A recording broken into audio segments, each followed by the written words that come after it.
காஞ்சி கார்டனில் இருக்க வெள்ளரி கொடியை பற்றி தான் இன்றைக்கி பார்க்க போகிறோம்.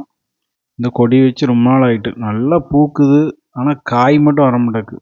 பார்த்தோம் ரொம்ப நாள், சரி இது வேலைக்கு ஆகாது, நம்ம மயில் குட்டிகளை வச்சு சாப்பிட விட்டுற வேண்டியதான்ட்டு சாப்பிட விட்டாச்சு. அது எப்படி சாப்பிடுது பாருங்கள். ரெண்டுமே ரெண்டு கங்காரு மாதிரி ஒத்த ரெண்டு காலில் தான் நிற்கிது. அதுங்களுக்கு இந்த வெள்ளரி செடியை சாப்பிட விட்டது தான் ரொம்ப சந்தோஷம். எப்போதுமே கடைக்கு போய் காய்கறி கடைக்கு போய் இந்த வேஸ்ட்டுகளை, முட்டைக்கோஸ் வேஸ்ட்டு, என்ன இந்த காலிஃப்ளவர் வேஸ்ட்டோட இலையை தான் கொண்டு போடுவோம். எப்போதும் அதை சாப்பிட்டு சாப்பிட்டு அதுக்கு போர் அடித்து போச்சு. இன்றைக்கி மாடி தோட்டத்தில் இருக்க வெள்ளரிக்கை வச்சு விட்டுற வேண்டியதாம்னு விட்டோம். அதை பாருங்கள், கிட்டத்தட்ட ஒரு 1.5-2 மாதமாக வளர்ந்த செடி வச்சு நல்லா சாப்பிட ஆரம்பிச்சிச்சு. இலையை தான் சாப்பிடணும்னு பார்த்தா தண்டு கிண்டுலாம் சாப்பிட ஆரம்பிச்சிச்சு. இந்த செடி யூடியூப்பில் பார்த்து நம்ம வச்சது. நல்லா அழகாக கொடி கொடியாக யூடியூப்பில் பார்க்கும்போது வெள்ளரி பழம் ஒரு 20-30 பழம் தொங்கிக்கிட்டு இருந்த மாதிரி இருந்துச்சு.